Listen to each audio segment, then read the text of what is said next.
Hello tout le monde, avec 2 petites minutes de retard de setup.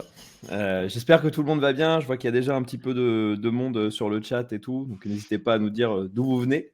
C'est toujours un moment intéressant. Bonjour Gilles, bonjour Nico. Hello. Ravi Salut. ravi de vous avoir parmi nous. On va attendre une petite minute que tout le monde arrive. Vous allez bien?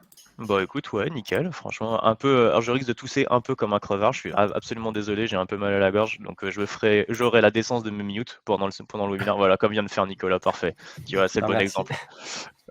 Merci Il du faut que, tip. faut que je trouve le bouton mute. Moi, je suis nouveau sur l'iStore, donc Il y si a un je le petit touche, je suis shortcut désolé. avec M. Tu appuies sur M, ça va mute. Tu vois, voilà.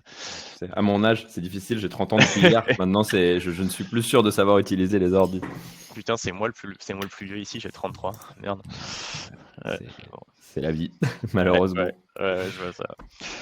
Cool. 11h03, je vais juste ouvrir le chat, être sûr Ouais. que j'ai Ah, les infos qui me je pop. vois un ancien Stormy dans la room. Coucou Jules.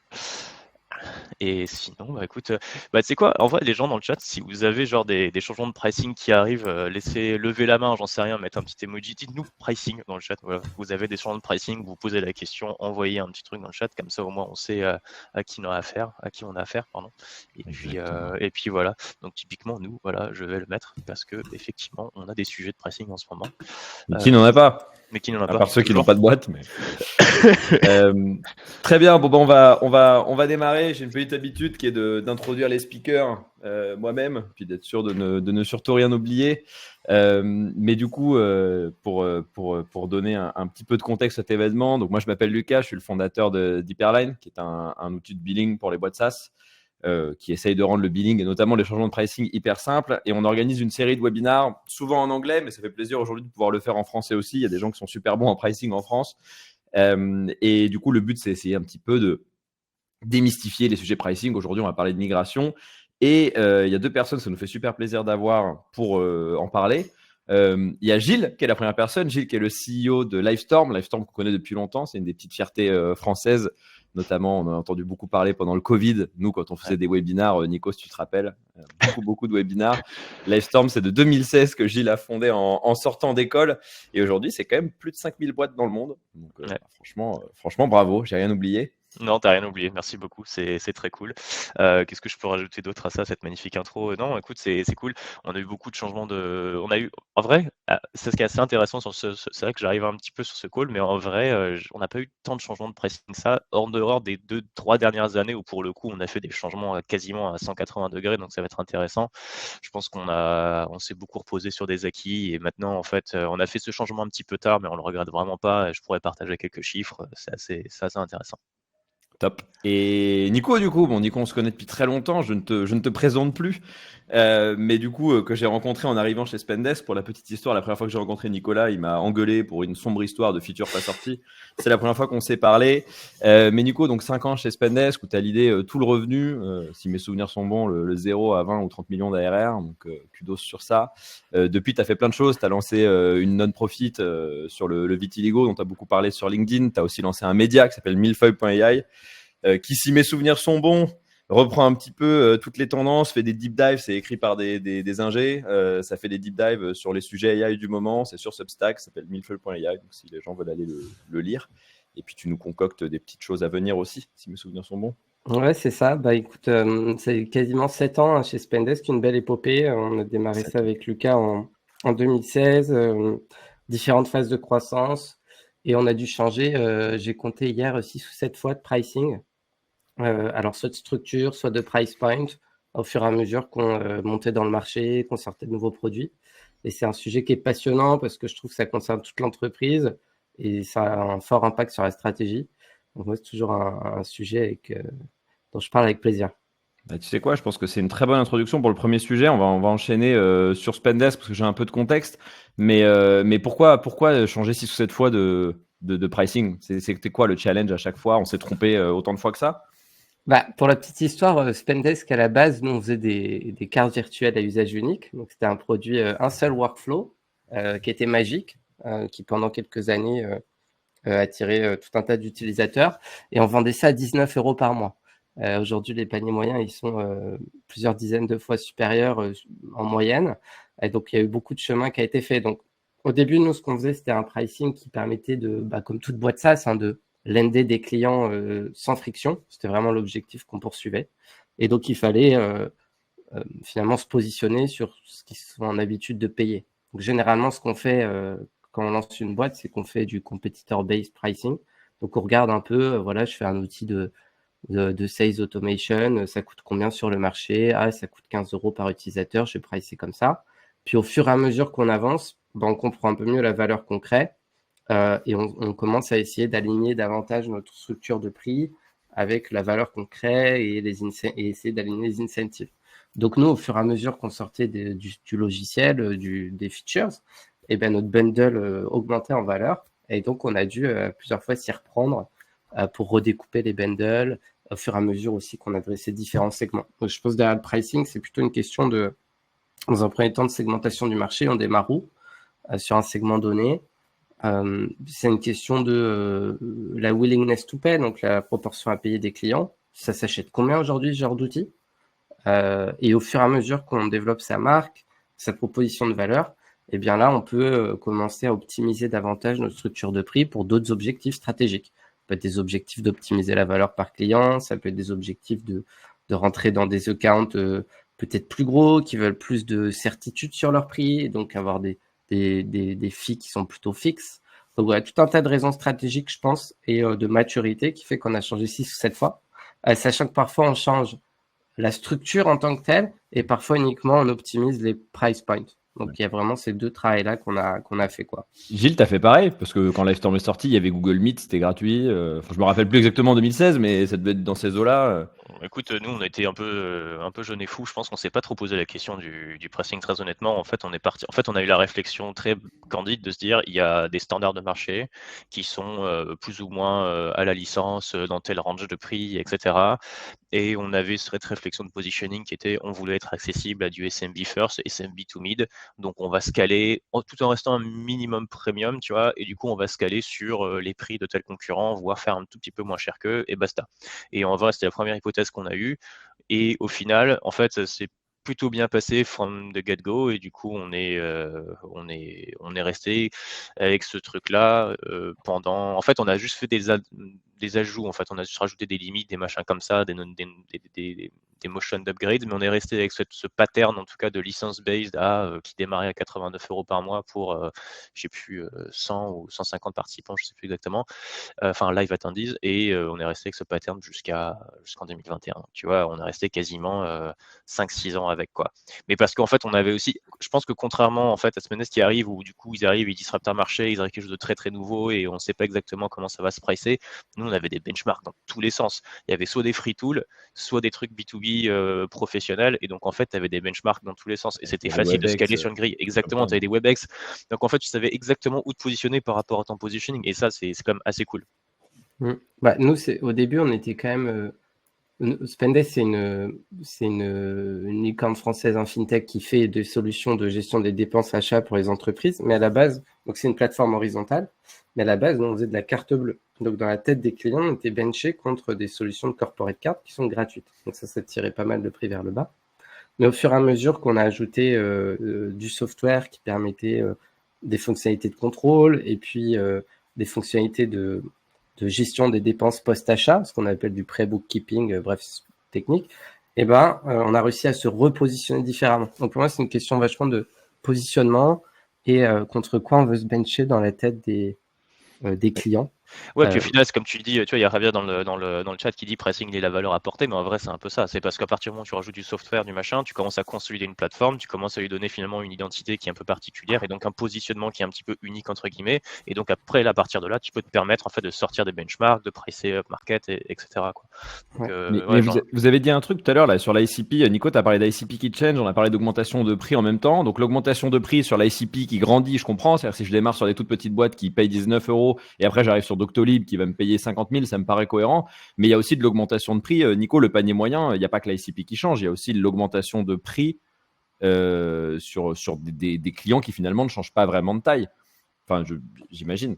Ouais, alors je pense que c'est lié à la valeur, hein, c'est ce que dit Javier. Nous, au bout d'un an et demi, 2 ans de vie du logiciel, on commence à avoir ce qu'on appelle des ROI case. Donc, on maîtrise mieux la valeur créée. Et à ce moment-là, on se dit, la règle un peu qu'on utilise, que tout le monde utilise, c'est on prend 1/10 de la valeur créée. Donc, au fur et à mesure qu'on sait combien de temps on fait gagner, qu'on peut convertir en euros derrière, et combien de coûts, nous, en direct, on faisait gagner, parce que Spendesk, ça permet vraiment d'économiser de l'argent pour les boîtes, on savait qu'on faisait économiser 10 000, 50 000, 100 000 euros par an. Et donc, on savait qu'on était en droit de demander 1/10 de ces gains-là. Et c'est clair, Lucas, il y a effectivement, il faut que la structure de prix, elle puisse grandir avec l'usage du client. Mais nous, comme on délivrait plus de scope produit, on leur réglait pas qu'un problème. Et donc, le sujet, c'était effectivement sur un même client donné, par exemple, une PME de 100 personnes, on gère leurs achats en ligne avec des cartes virtuelles. Quand on ouvre la partie note de frais sur le terrain, puis quand on ouvre la gestion des paiements fournisseurs avec des factures, ce processus-là d'achat, la question, c'est comment on price ça? Est-ce que c'est des modules qu'on va cross-sell? Ou est-ce que finalement on est à un stade où on a une plateforme où on a peut-être 3 fois ou 5 fois la valeur qu'on avait au début. Donc là, il faut réfléchir au prix de base auquel on a envie de vendre le bundle. En étendant tes features, tu arrives finalement un peu sur d'autres compétiteurs, non? Genre des gars qui ont, je sais pas, qui ont une seule feature. Je sais pas, je pense Spendesk en étant sur de la note de frais, ou peut-être Gilles sur des réunions one-one. Enfin, tu arrives sur des compétiteurs finalement qui sont sur ce segment-là, qui ont un pricing sur ce segment-là. Et finalement, les gens vont te dire, oui, mais moi, les notes de frais, je les paye 5 euros ici. Pourquoi vous, je paierais votre plateforme 120 euros? Enfin, du coup, tu t'augmentes aussi le taille de compétiteur en ajoutant des briques produits. Ouais, mais l'avantage du bundle, donc c'est-à-dire d'avoir une plateforme dans laquelle il y a plusieurs, je parle beaucoup anglais, mais point solutions. Ok, donc dans Spendesk, il y a des cartes virtuelles et une solution de note de frais. Une solution de note de frais, c'est 5 balles par utilisateur par mois à peu près, et une solution de gestion des achats. Mais en fait, si le client il devait acheter ces 3 solutions indépendamment, déjà, il y a plein de raisons pour lesquelles il ne le ferait pas, pour des raisons d'avoir une seule expérience, pour un outil back-office, pour un salarié, on ne va pas lui faire installer 10 000 applications. En fait, on arrive à bencher, à montrer que c'est globalement soit équivalent, soit moins cher. Donc ça permet vraiment juste en termes de, surtout dans une période d'inflation comme celle actuellement où les CFO veulent réduire le budget IT, d'expliquer juste en termes de prix que c'est équivalent ou plus, mais surtout de démontrer qu'on peut créer plus de valeur. Donc c'est clair que en fait l'enjeu c'est contre quoi le client va me comparer. Si c'est de rien faire, il paye rien. Si c'est une solution simple, un seul workflow, il va me bencher là-dessus.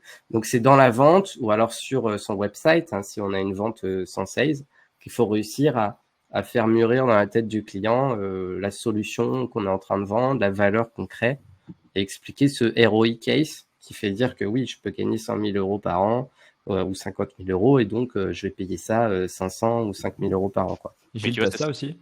En fait, ouais, exactement. J'allais rebondir à un truc, c'est que nous, typiquement, on a eu le cas où on était pas du tout au fait sur cette question du ROI jusqu'à très tard. Tu vois, en gros, on est parti sur ce truc de licence. Et en fait, la nature même du webinaire, enfin de la vidéoconférence de façon générale, c'est qu'en fait, ta licence, enfin ton utilisateur, il n'est pas vecteur de valeur. C'est parce que tu as plus d'utilisateurs sur ta plateforme que potentiellement tu retires plus de valeur de la vidéoconférence. C'est pas vrai. Notre métier, c'est de faire de la connexion entre les gens. Donc, in fine, il y avait une décorrélation par rapport à ça, et on s'en est rendu compte très tard, je le reconnais. Et le deuxième truc, c'est que on n'avait pas vocation, enfin un petit peu, mais en tout cas, enfin à très long terme oui, mais en tout cas là dans l'immédiat, on n'avait pas de vocation à devenir très vite très horizontal comme l'a fait Spendesk qui a rajouté des briques et des machins. Et donc in fine, la seule vecteur d'upgrade qu'on avait, c'était l'usage, les features et potentiellement le service évidemment comme tous les enterprises. Mais et donc in fine, le pricing qu'on avait, il avait deux problèmes. Le premier, il n'était pas vecteur d'upgrade sur de l'usage. Il n'était pas lié à de la valeur qui était finalement le contact qu'on génère, enfin la connexion que tu crées avec quelqu'un, et on n'avait pas et c'est surtout, c'était pas lié au coût. Nous, on avait cette problématique aussi d'augmenter nos marges, et en fait, la licence, en fait, elle n'est pas du tout liée au coût, quoi. Tu vois, j'ai des exemples où on travaillait avec des clients où on avait des marges négatives parce que les mecs avaient une licence et ils nous mettaient genre dans la gueule des centaines de contacts ou des milliers de contacts par Ouais. semaine. Toi, ce qui coûte cher, c'est les Voilà, quoi. webinars, en fait. Enfin, c'est les contacts, les mails, le stream, etc. Exactement. T'as C'est pas en fait, de... on s'est rendu compte, on a eu toute une phase de recherche en 2021 où en fait on s'est dit, on a vraiment drill down dans l'infra en se disant, ok, le point de coût, il est où? Il est sur finalement la personne qui rejoint, en fait, qui a une interaction avec un stream à un moment donné. Donc qui le rejoint, soit en replay, soit en live, peu importe. Et donc à partir de là, on se dit, si ça c'est notre coût, est-ce que ça c'est la valeur pour eux? Et in fine, la valeur elle est là aussi. Et donc il y avait un alignement assez parfait. Et on s'est dit, ok, bah, essayons de réfléchir sur ça, quoi. Du coup, par chance presque. Parce que Nico, enfin, je sais pas, est-ce que Spendesk avait une corrélation entre le coût des cartes, et après je passerai sur la migration, mais est-ce que tu avais une corrélation sur le coût des cartes? Parce que je me rappelle on payait, nous, pour chaque carte émise, chaque carte maintenue, etc. Est-ce qu'il y avait, plus il y avait de cartes, plus il y avait de la valeur, ou est-ce que plus il y avait de cartes, plus il y avait de bazar? Tu vois, pour les clients. Quand tu fais du value-based selling et que tu leur dis, ah bah si, c'est aligné au coût. Oui, bah, nous, plus l'engagement des dépenses dans la boîte était distribué, c'est-à-dire plus le nombre de personnes qui pouvaient engager de l'argent pour la boîte était distribué, plus il y avait de la valeur à une plateforme comme Spendesk. Mais ce que dit Gilles est intéressant, c'est qu'en revanche, ce qu'on avait mal compris au début, et parce qu'on se concentre toujours trop sur le produit au début et pas assez sur l'équation de distribution et aussi l'équation de service, c'est que nous, on avait des Customer Success Managers qui géraient un certain portfolio de comptes, ça peut être 20 comptes, 50 comptes, 150 comptes, en fonction de la taille des clients, la taille des deals. Et bien finalement, ce service-là, on ne le priçait pas, alors qu'il est censé être pricé dans le revenu récurrent. Et donc, nous, on est passé on vend un tool, un outil, c'est ce que vendent la plupart des choses, à plutôt de la vente par la valeur, expliquer que notre solution, c'était la somme d'un produit, du service qui était proposé par les gens qui font l'implémentation chez nous, qui vont mapper la structure métier, enfin comment travaille le client, et aider à le paramétrer dans la plateforme, et une communauté avec CFO Connect, qui est la plus grosse communauté européenne de DAF. Et c'est la somme de tout ça qui est la solution Spendesk, en fait. Et c'est là où tu arrives aussi à différencier de single point solution ou alors de produits qui sont que product-led growth et qui vendent que le logiciel. Et après, c'est des merdiziches. Et que tu arrives à augmenter ton panier, du coup. Enfin, Et du coup, tu fais de la vente par la valeur. Ouais, et donc, du coup, tu vends ces 3 items-là plutôt que de vendre que purement le logiciel à proprement parler. Et si on revient sur le sujet du coup migration pricing finalement, qui était un peu le sujet qui nous amenait, Gilles, je me rappelle, tu as parlé de Jules qui était sur le chat tout à l'heure, à qui j'ai parlé il y a 2 ans, un truc comme ça, quand vous déclenchiez la migration. Je me rappelle que chez vous, ça a été un sujet, quoi. Il y a eu de la recherche, il y a eu vraiment beaucoup de travail, il y a eu du travail technique aussi pour arriver à faire passer les choses. Finalement, qu'est-ce qui fait que toi, CEO, tu as une boîte qui tourne, tu fais du revenu, machin, qu'est-ce qui fait que toi, CEO, tu te dis, allez, je sais quoi, je prends un risque. Genre, je mets tout à risque et on y va. On lance la migration. Enfin, on passe 3 mois de préparation ou 6 mois de préparation et après, tu t'appuies sur le bouton, quoi. En fait, il y a deux raisons. Il y a une raison produit, une raison gestionnaire, appelons ça comme ça. Et la raison produit, elle est assez simple, c'est que Livestorm a cette ambition, si tu veux, d'aller au-delà juste du simple marketing webinar, appelons ça comme ça, comme on le fait là. Et typiquement, tu vois, on a des all hands, on a des usages internes, on a la formation plutôt en petit comité, et on a même du coup des usages qui se rapprochent plus du meeting ou du workshop qui émergent. C'est environ 30% de ce qu'on fait. Et en fait, quand tu tombes sur des use cases comme ça qui sont beaucoup plus fréquents que juste, tu vois, des webinaires comme on fait là, qui peut être une fois par mois, et bah, ta logique par licence, elle devient un peu merdique parce que tout d'un coup, ça se rapproche plus du meeting. Or, une licence meeting, tu vois, on parlait de benchmark, une licence meeting, tu vas chez Teams, par exemple, elle te coûte $4. L'entry point, c'est $4 par licence, tu vois. Et donc, forcément, quand tu montes ta licence 89 €, bah, tout de suite, ça fait un peu drôle, quoi. Donc, il y avait ça. Donc une raison d'expansion finalement du produit à d'autres use cases, sans forcément parler de nouveaux produits. Et il y avait un deuxième truc, c'est que non, il y a d'ailleurs 3 raisons. Et le deuxième truc, c'est qu'il y avait aussi une notion gestionnaire, donc de marge, ce que j'expliquais tout à l'heure, où en fait on se rendait compte qu'on se faisait vraiment fumer par certains clients sur certains usages et que c'était pas normal, quoi. On devait avoir quelque chose qui soit plus aligné avec nos coûts et en même temps qui amène de la valeur et qui est vraiment une relation de win-win. Et la troisième raison, c'est qu'à partir, bon, on l'a surtout déclenché à partir de 2022, mais on ressent le besoin d'aller up market parce que la vidéoconférence et le webinaire en particulier est un marché sur lequel les SMB ont des comportements très erratiques en termes de churn, par exemple. Ils vont être très sensibles au budget. Tu vois, en été, les mecs vont churner, ils vont réactiver en septembre, pareil pour Noël. Et donc, tu te retrouves avec une cohorte SMB qui est vraiment, vraiment dégueulasse. Et pour le coup, aller up-market, ça nous permet, et le pricing est pas très haut, hein. À partir de 6 000 balles d'ARR, tu commences à avoir des cohortes qui sont très standard SaaS avec des rétentions très correctes, etc. Et donc, Ouais, parce que j'allais dire, c'est facile de churner d'un outil de meeting. Enfin, on est passé d'un autre outil que je ne nommerai pas à vous. Bah, en fait, tu vois, ça m'a pris 0 minutes. À part bien sûr, apprendre à cliquer sur Livestorm, mais exactement. Et en fait, c'est un marché qui est tellement crowded que tu as beaucoup d'alternatives. Et donc, in fine, ta proposition de valeur, elle doit se baser sur, sur de la feature, sur la user experience, sur du customer service, sur tout un tas de choses. ouais. Et donc, pour ça, tu es obligé d'aller chercher des contrats un peu plus élevés, de démontrer du service, etc. Et donc, ça demande d'aller up-market. Donc, il y a ces 3 raisons qui font qu'on se dit, OK, on va commencer à research. 1, le bon unit price.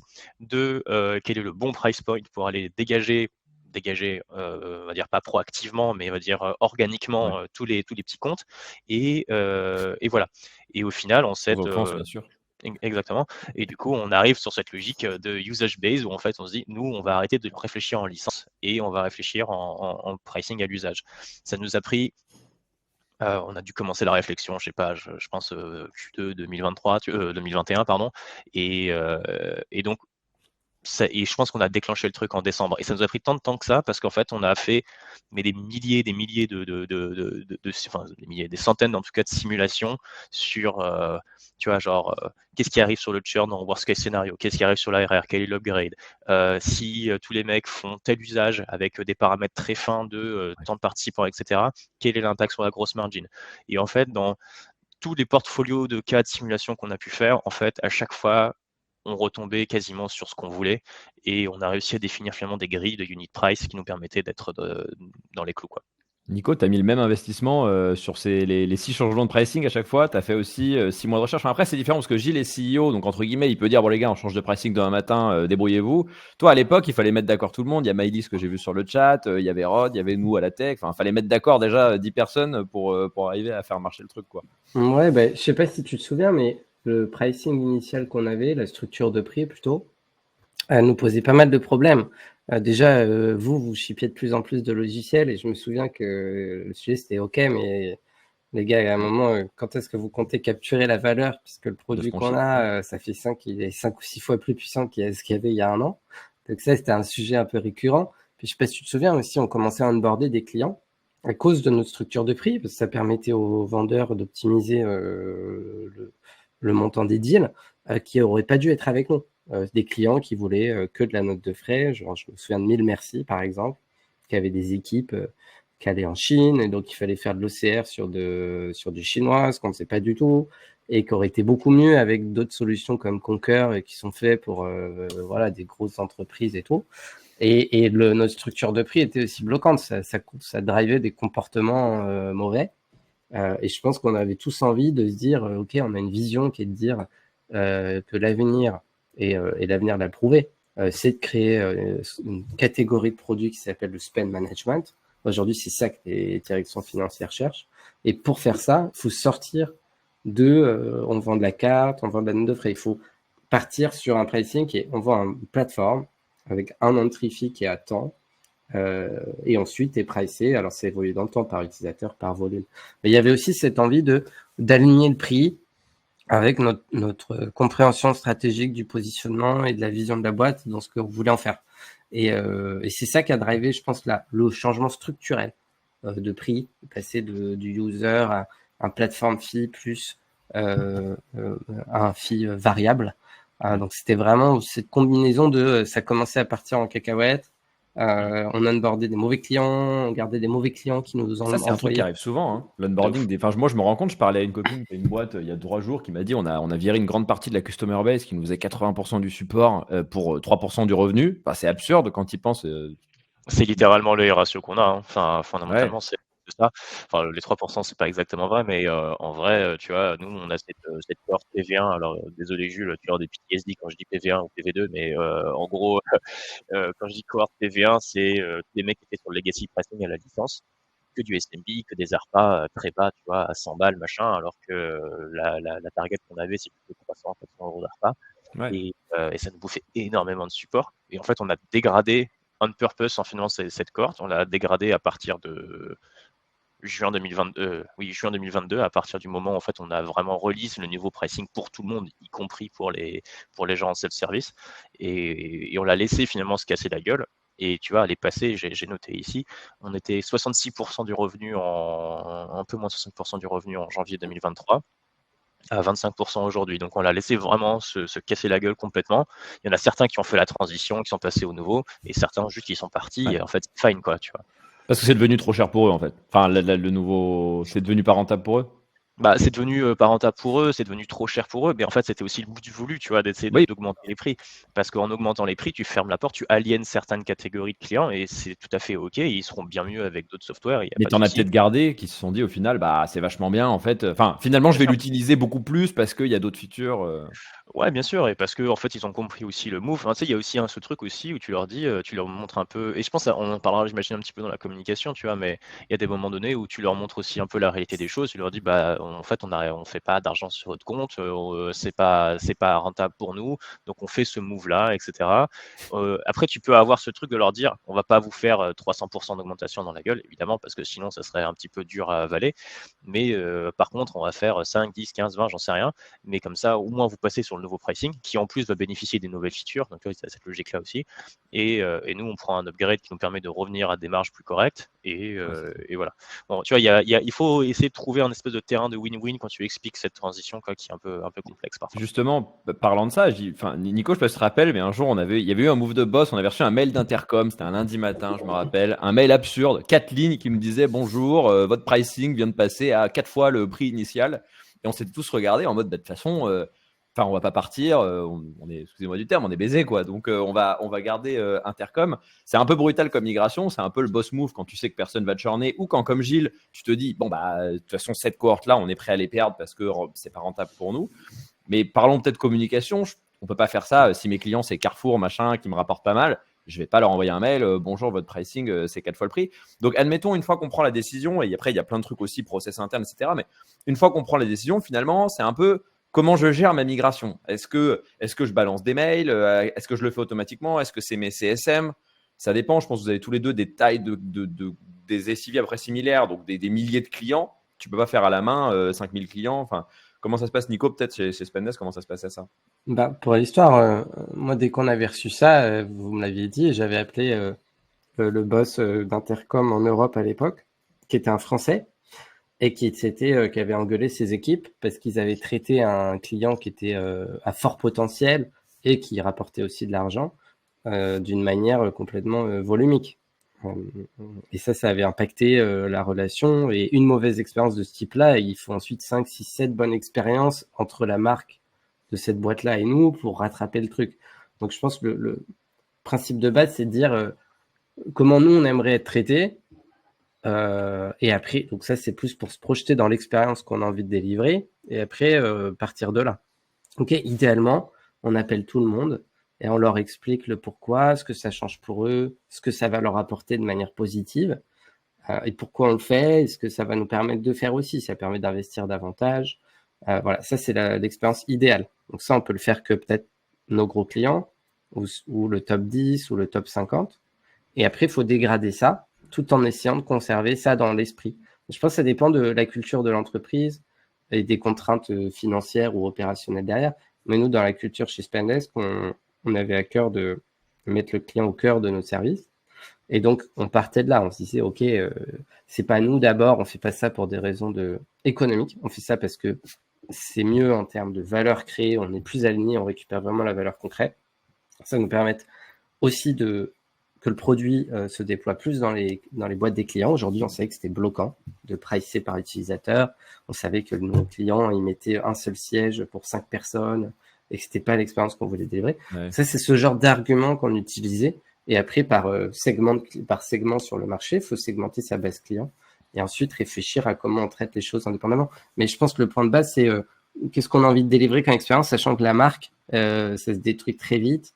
C'est dur à rattraper derrière, quoi. Il suffit aujourd'hui d'un mec qui a un peu d'audience pour se faire taper dessus et ça fait très mal. Donc il faut être à l'aise de se dire le message qu'on envoie, imaginons qu'il soit partagé, ça ressemble à quoi? Est-ce que c'est bien ou pas bien, quoi? Donc je pense que c'est ça les débats qu'on avait à l'époque, c'était autour de ça. C'était comment on le traite, ces gars-là, on leur laisse combien de temps? Nous, on leur laissait parfois 6 mois, 1 an. Enfin, Gilles, tu vois, tu laisses combien de temps? T'as laissé combien de temps sur tes trucs? J'y pense juste un truc, mais on a sur le sondage qu'on a lancé, le premier, n'hésitez pas à voter d'ailleurs, il y a 75% des gens qui disent qu'ils vont changer de pricing cette année. Donc, vachement important la réponse. Parce que tu peux avoir beaucoup de mauvais mails qui vont partir sinon. Ah, mais clairement, mais tu vois, nous on est encore dans cette phase, tu vois, ça fait quasiment 4 ans, tu vois, qu'on est encore dans cette phase de transition et donc elle n'est pas tout à fait terminée. Tu vois, si je regarde un peu le rollout plan ce matin, et en vrai, pour partir du début, le newbies, d'abord on traite le newbies. Le legacy, on verra plus tard. On traite d'abord le newbies. On a démarré avec les sales parce qu'il fallait c'était plus simple de tester. Tu fais l'invoicing, tu testes, c'est indépendamment, c'est décorrélé ton pricing en back-end et donc tu peux le faire. Il n'y a pas de contrainte technique. Ensuite, on a appris de ça. On a construit des pitchs, on a construit comment l'expliquer aux clients, etc. Et ensuite, on a adapté ça sur le site web, sur le pricing et sur le newbies en self-service aussi. Mais encore une fois, on n'a pas touché au legacy. Et tu vois, et ça, c'est entre décembre et juin 2022. Et à partir de 2023, c'est là où on a commencé à roll out un peu plus des choses sur des communications autour de ça. Et sauf que c'est pas des communications qui étaient volumiques, c'est des communications qui étaient plus en one-one. Et donc, du coup, il y a 2 segments. Et donc, c'est là aussi où on a involve des équipes data, on a involve des équipes grosses, opérations, etc. Et en gros, il y avait 2 gros segments. Tu avais les legacy accounts qui avaient des petites marges et un gros potentiel. Celles-là, on les file à un humain, un sales qui va faire la négo, machin, etc. et qui va essayer de trouver le bon upgrade, le bon unit price qui fait que c'est pas trop douloureux, mais en même temps, ça permet de justifier tout un tas de l'alignement valeur-coût. Et ensuite, on a un deuxième segment qui était le legacy accounts avec les margines bas, mais aussi avec un potentiel bas. Et pour cela, c'était du coupon, c'était des choses comme ça. En fonction, c'est vrai qu'on a même réfléchi à un moment donné de le faire selon l'ancienneté. Si le mec était là depuis très longtemps, bah ok, c'est un client fidèle, donc on récompense ça aussi. Et là, on est dans cette phase où on a 75% des gens qui sont déjà de base maintenant sur Legacy, pas Legacy, mais en tout cas 75% des gens qui sont sur ce nouveau pricing. Et il reste les 25% d'irréductibles gaulois où pour le coup, Petit message aux irréductibles gaulois, il est temps de changer le pricing. Voilà. Et là, on est en mode, ok, comment on gère ça? Et en fait, à mon avis, c'est là où le risque communicationnel il est compliqué. Et pour ça, il y a 2 solutions. C'est, encore une fois, il faut les prendre par la main, expliquer. Ou alors, tu peux faire des tranches. Tu dis, cette personne-là, elle n'acceptera jamais de toute façon passer au prix public parce que c'est littéralement 500% d'augmentation. Donc, tu essaies de trouver des coupons adaptés et machin. Ça ne sera pas de l'humain parce que c'est forcément des petits comptes. Donc, envoyer des coupons. Et puis, et sinon, tu peux aussi contrebalancer ton effet communicationnel en faisant quelque chose, en créant une espèce de stunt marketing. Tu vois, on sait très bien que, par exemple, parmi tous ces gens-là, des 25% restants, il y a des gens qui ne sont pas conscients qu'ils pourraient payer moins en switch en vote. Et peut-être on peut se dire, en fait, on va investir du budget marketing, entre guillemets, pour aller contacter ces mecs-là et leur dire, tu sais quoi, fair enough, vous allez payer 25% de moins. Et on est fine avec ça. Et peut-être que, tu vois, on peut créer de la review, peut-être qu'on peut créer du social noise là-dessus. Enfin, tu vois, on peut faire des choses comme ça, quoi.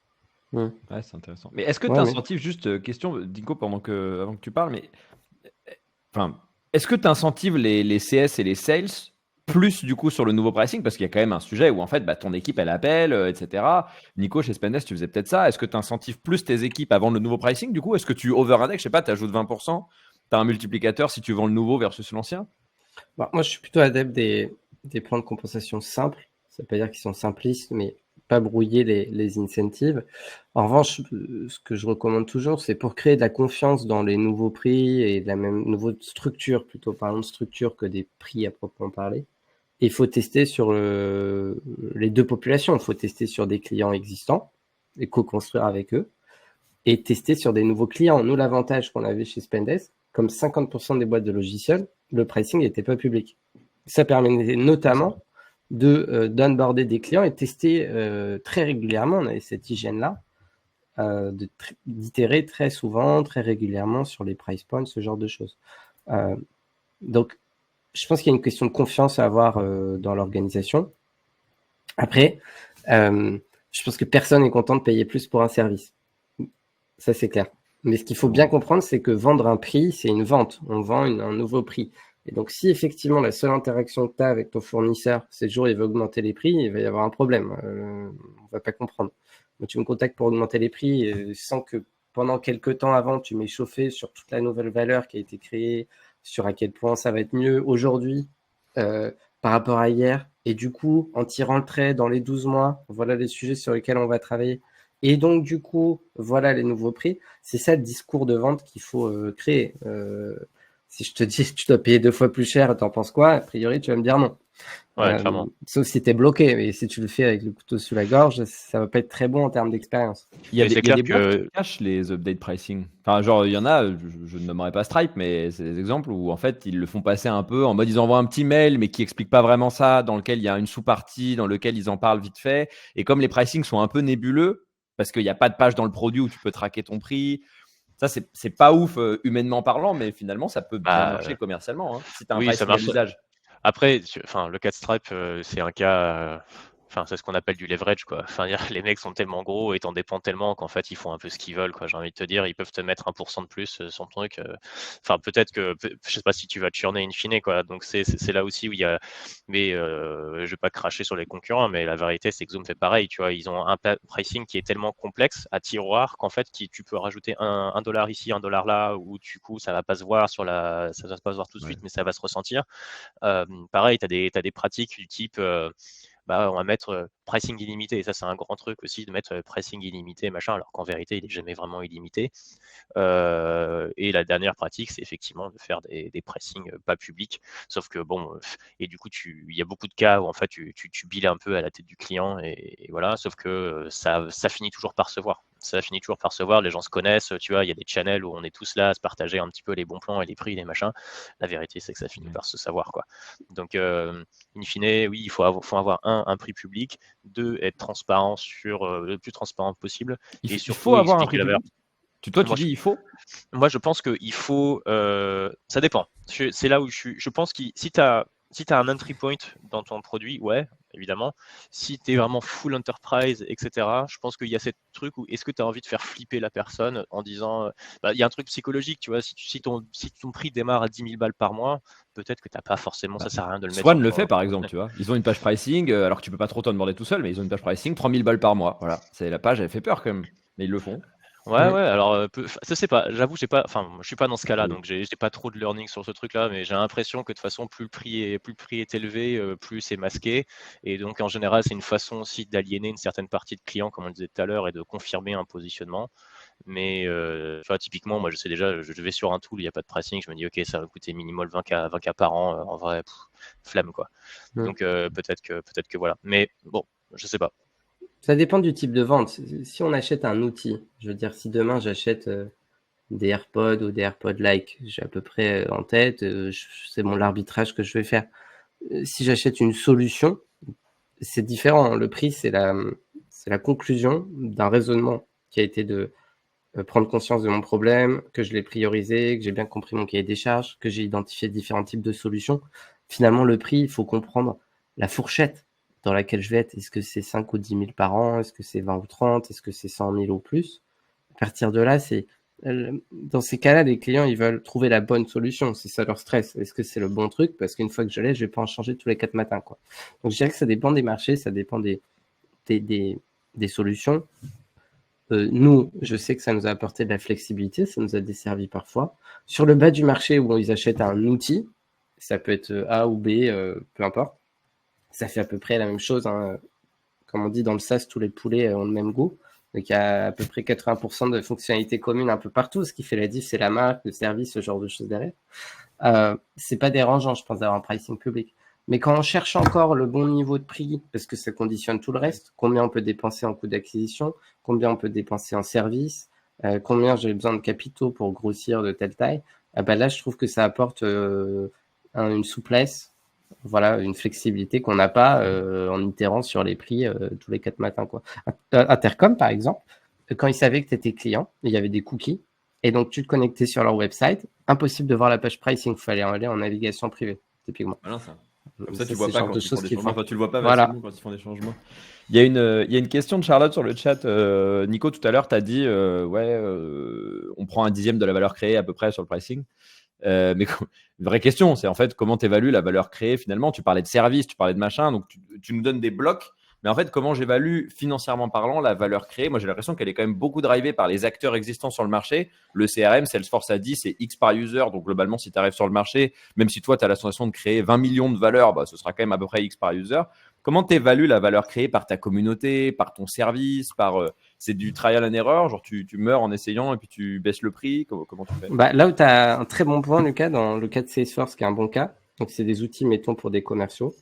Tu sais que quoi que tu fasses, tu pourras jamais pricer plus que Salesforce. C'est l'outil principal du commercial. Ton département finance, il a budgété un certain budget IT pour un commercial. Il va peut-être ajouter 150 ou 250 euros de tooling par mois. Et parmi ces 250, il y en a 50% qui est pris par Salesforce. Donc, tous les gens qui vendent des sales, en réalité, ils se battent pour le même budget, le même share of wallet qui est associé à un tool. Nous, par exemple, en finance, on sait que le RP, c'est l'outil que tu vas payer le plus cher en finance. Donc, si tu achètes un outil comptable ou un outil ERP un peu nec plus ultra à 100 000, nous, on ne pricera jamais au-dessus de ça c'est clair. On va plutôt pricer à la moitié, quoi. Donc ça, c'est une contrainte à avoir en tête. C'est mon client, en fait, non seulement il m'achète moi, mais il achète d'autres alternatives. Hein. C'est de la compétition indirecte, en quelque sorte. Mais ça lui prend une partie de son budget. Ça, c'est un premier point. Ensuite, sur le comment mapper la valeur. Bah, moi, je pense qu'il y a 3 enjeux principaux dans une entreprise. Toute entreprise, elle veut gagner plus d'argent, réduire les coûts et améliorer sa marque. Améliorer sa marque, c'est soit côté marché, soit côté employé. Et donc, l'enjeu, c'est de comprendre comment mon produit, je peux le relier à un de ces 3 challenges au niveau des dirigeants. Parce que c'est là où il y a de l'argent.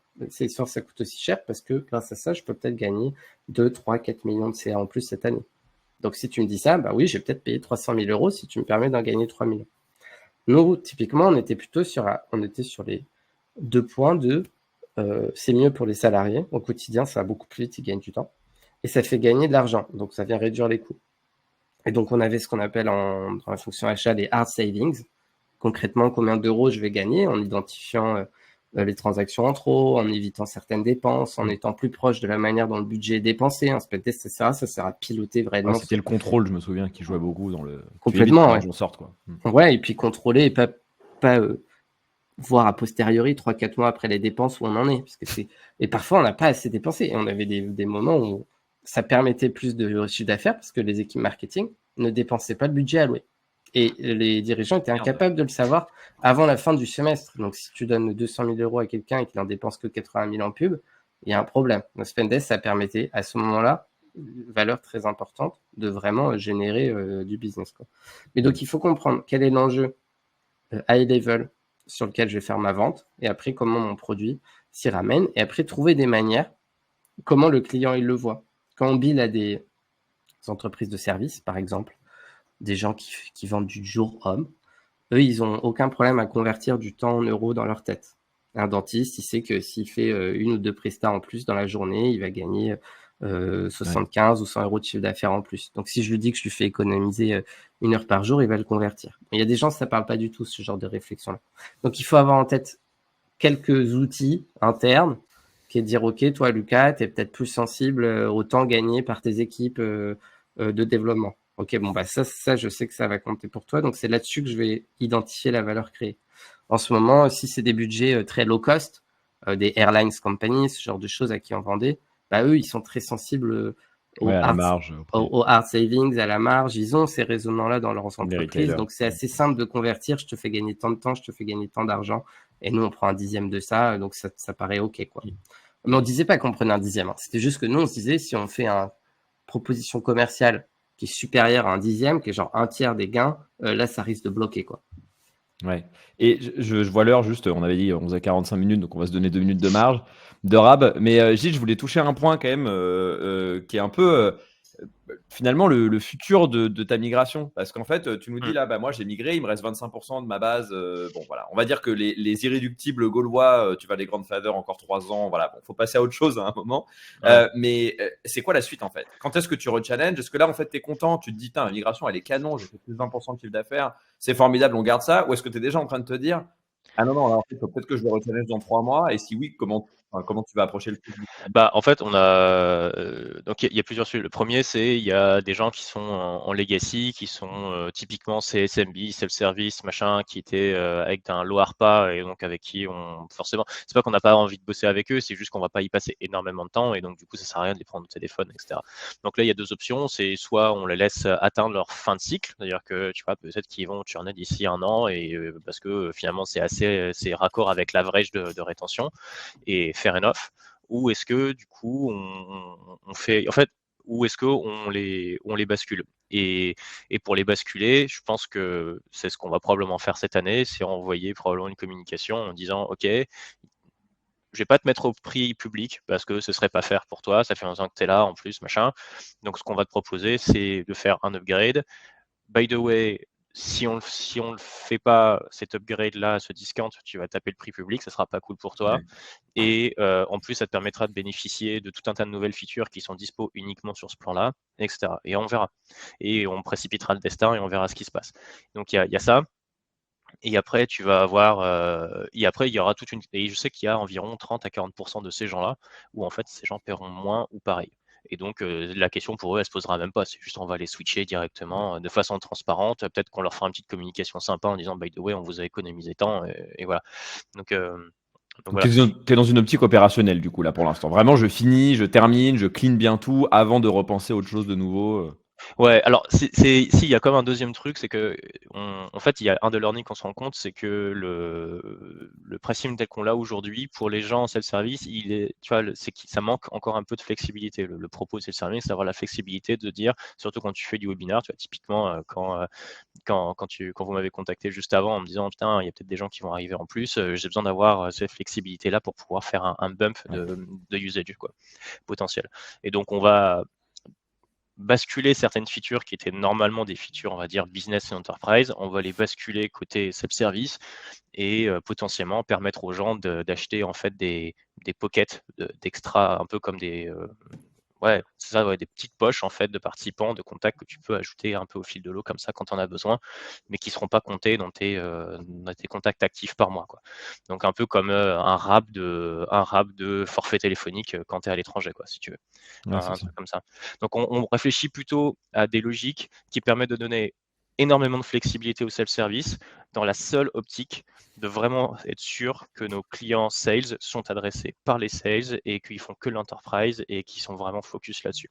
Ah ouais. Nico, je ne veux pas en dire trop sur la suite, mais tu as des petits projets voilà, dans le sac à dos.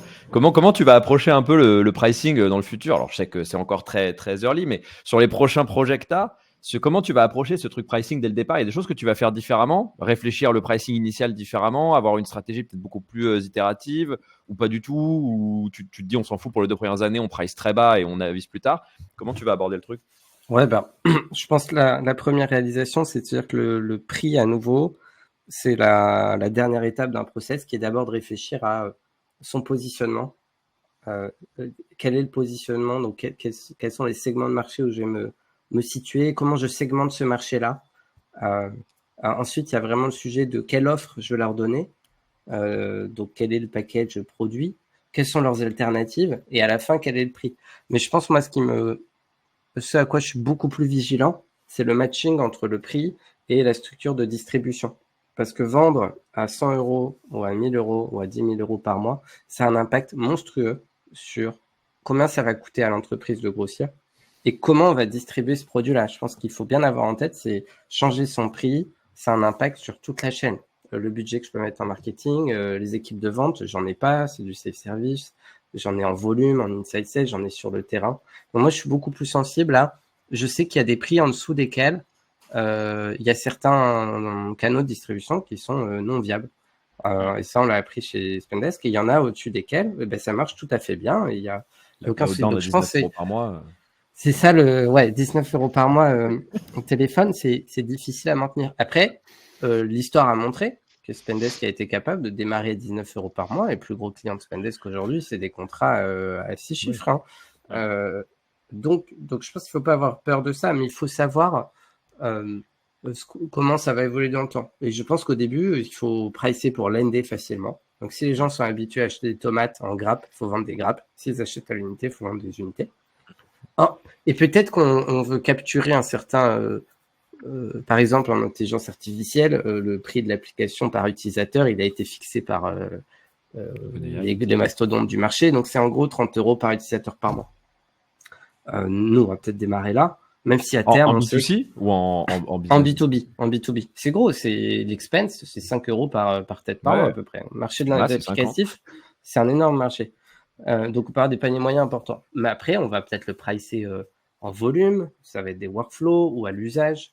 Mais on sait que c'est à peu près ces ordres de grandeur-là. Donc, juste ma manière, c'est de réfléchir à dire, ouais, c'est un levier qui est très important de travailler tout le temps, de l'avoir en tête, qui représente un positionnement, qui représente un discours pour les équipes commerciales ou les équipes d'account management. Du coup, tu peux tomber dans une zone un peu grise-noire où en fait, la façon dont tu dois vendre ton produit, je pense notamment aux produits qui ont des phases d'implémentation relativement complexes, des produits tech, des tools un peu qui demandent de l'implème. Tu as une phase noire, enfin un endroit potentiellement où ça ne fonctionne pas. En fait, tu es en équation de distribution, c'est-à-dire que la willingness to pay des gens, si elle n'est pas assez importante pour justifier les coûts d'implème que tu as sur ton produit, tu peux potentiellement te dire que tu as une idée pourrie en fait. Enfin, ouais, c'est pour ça qu'il y a plein de marchés non adressés. C'est parce que la distribution est impossible. Pourquoi les logiciels de notaire, ils sont pourris? C'est parce que c'est compliqué de rentrer chez ces gens-là. Les agences immobilières, tu vois, on se demande toujours pourquoi il n'y a pas un truc qui a capté tout ça, mais en fait... En réalité, les entreprises comme Spendesk et d'autres fintech, le coup de génie, c'est que ça a rendu possible des paniers l'accès à un marché qui payait peu, mais comme il y avait les revenus bancaires au-dessus, ça rendait le marché viable d'un point de vue de distribution. C'était ça le sujet. Mais bref, donc je pense que c'est ça. Ça va au-delà du pricing.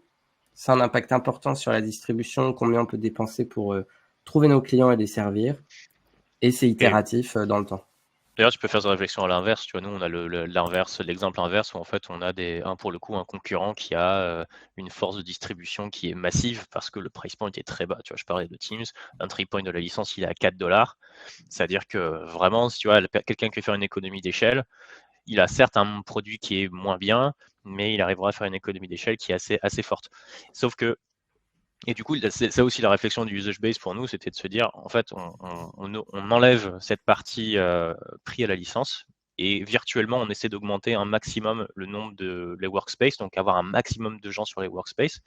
Et plus tu as de personnes en fait qui sont utilisateurs de Livestorm parce que finalement c'est gratuit et t'as pas besoin, tu payes pas à la licence, plus le prix virtuel à la licence il se dégrade. Tu vois, si je paye, je sais pas, 100 balles alors que j'ai mes 500 collaborateurs qui sont dessus, tout d'un coup ton prix à la licence virtuelle entre guillemets, bah il est beaucoup plus bas quoi. Et tu pourrais pas faire la même économie d'échelle avec un Teams. Donc c'est vrai que je suis d'accord, le prix et distribution sont très liés et c'est soit à ton avantage, soit c'est la personne en face qui le fait et là c'est plus complexe quoi. Est-ce que toi, tu es dans un marché un peu, c'était la différence que tu donnais au début entre un Spendesk qui est sorti sur un marché immature et toi où en fait c'est une commodité aujourd'hui, un accès à la vidéo, à la conf, etc. Et du coup, tu te bagarres dans un marché commoditized finalement. L'AI aujourd'hui devient commoditized, mais peut-être un petit peu moins par rapport à ce que Nico disait tout à l'heure. Encore, donc il y a pas mal de trucs à explorer. Toi, tu as quand même une contrainte de, en fait, tout le monde fait un truc et donc ta wiggle room, elle est quand même plus petite. Quoi. Exactement. Et en fait, la seule parade qu'on a trouvée à ça, c'était de passer en usage base. On a été les premiers à le faire sur le marché. Maintenant, il y en a quelques-uns qui ont suivi récemment. Mais ça nous permet en tout cas d'avoir un pitch un peu différent et qui nous permet de montrer la valeur versus, tu vois, et un truc qui scale beaucoup mieux à la licence, plus tu as de gens qui l'utilisent. Quoi. Donc, c'est assez cool. C'est ça. Nico, il y a une petite question sur le chat. Enfin, c'est pas forcément pour toi. Il y a merci Nicolas, mais c'est toi qui en parlais tout à l'heure sur le. Est-ce qu'au départ, moi j'avais la même question un peu sur Hyperline, je l'ai toujours d'ailleurs. Est-ce qu'en fait, je commence par vendre un truc très modulaire et je fais upsell, cross-sell sur les 4 prochaines années. En gros, est-ce qu'au départ, j'essaie de vendre un maximum de valeur de mon produit parce que même sur les 2 premières années, tu peux avoir un produit qui est déjà assez large en scope.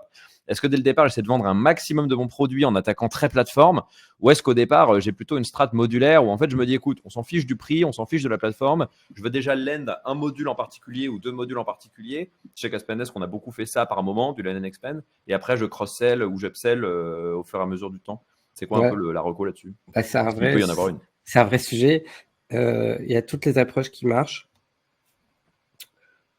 Ça dépend pourquoi on optimise et quelle est la stratégie de l'entreprise cette année.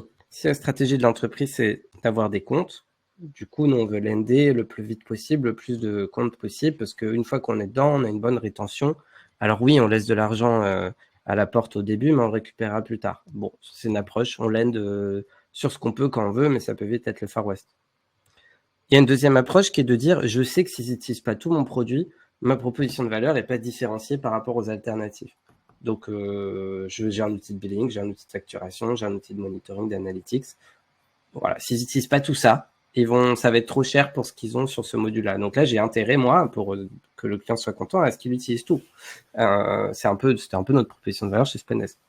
Maintenant, il y avait des vendeurs de Salesforce qui m'avaient raconté ça il y a très longtemps. Ils m'avaient dit que chez eux, ils ont un saying, donc une phrase, et qui dit Don't kill the bear, kill the whole family. Donc le problème de faire la première vente trop petite, parce que le sales est pressé, il a peur de perdre le deal, c'est que ça fait rater toutes les ventes additionnelles qui potentiellement n'auront jamais lieu, puisque faire de l'upsell ou du cross-sell, c'est de la vente. Et donc parfois, ça vaut le coup de ne pas faire des free trials ou des POC, mais de discuter très bien. Peut-être que tu vas lander là en mois 1, en revanche dans 6 mois, avec ton account manager, on a prévu que si on avait rempli tel et tel KPI de succès, à ce moment-là, on ouvrirait ça.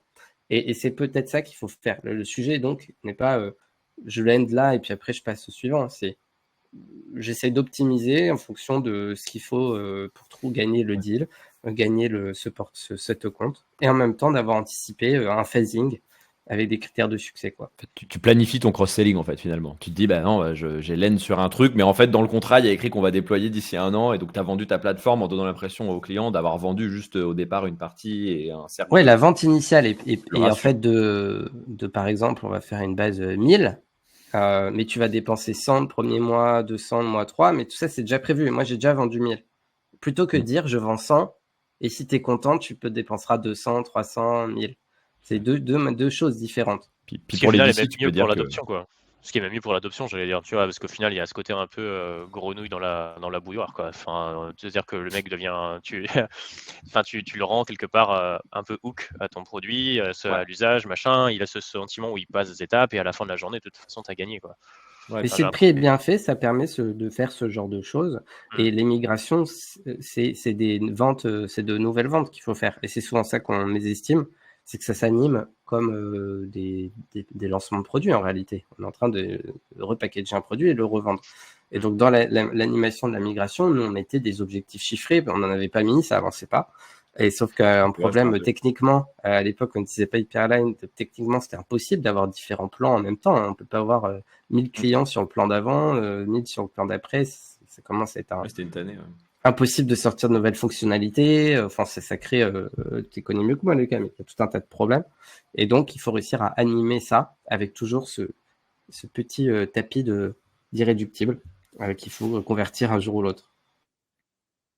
Écoutez, j'avais dit 45, on m'a donné sur le chat 15 minutes de plus, on va essayer de finir à l'heure, parce qu'il est midi, après il y a des gens qui mangent tôt. Mais peut-être un dernier mot, Gilles, c'est par pure curiosité, mais c'est quoi la suite là? Qu'est-ce qui est prévu? Vous nous sortez le live conferencing 4K, vous allez quoi le plan? Bah écoute, là pour l'instant on est sur une phase où on s'est dit cette année on n'allait pas forcément faire un produit plus gros mais un meilleur produit. On est vraiment dans une phase où on consolide le truc. On a, alors littéralement, je te dis ça, mais littéralement hier en fait on a eu une session, en fait si tu veux tous les ans on fait une session à quoi ressemble le produit dans 3 à 5 ans. Et l'idée c'est d'arriver sur des use cases d'ici les prochaines années où on peut avoir un maximum de flexibilité, où tu peux avoir des sessions automatisées, des sessions à la demande, des sessions récurrentes, tu peux avoir un scale qui va à plusieurs dizaines de milliers de participants. Donc vraiment consolider cette partie-là. Et je pense qu'il y a un truc qu'on essaie de faire aussi, c'est comme on va sur des plus grands comptes, c'est d'arriver à une logique où en fait on peut commencer à créer un peu des workspaces à la Notion, comme tu peux avoir, où en fait tu vas créer vraiment des endroits spécifiques avec des business units, pouvoir les lier, créer une sorte de méta workspace, des choses comme ça. Donc on commence à rentrer un peu sur des logiques de enterprise et sur du scale d'événements plus large, quoi, pour faire simple. Top. Nico, tu m'autorises à utiliser la quote « Tous les poulets ont le même goût dans le sas » sur mon prochain post LinkedIn? Ouais, l'original est en anglais, donc je te l'enverrai. Bon, merci à vous deux en tout cas, merci à tout le monde qui est resté jusqu'au bout. Merci. Et puis c'était un plaisir de vous avoir. À la prochaine, le mois prochain certainement. Salut, yes, merci beaucoup. Allez, ciao.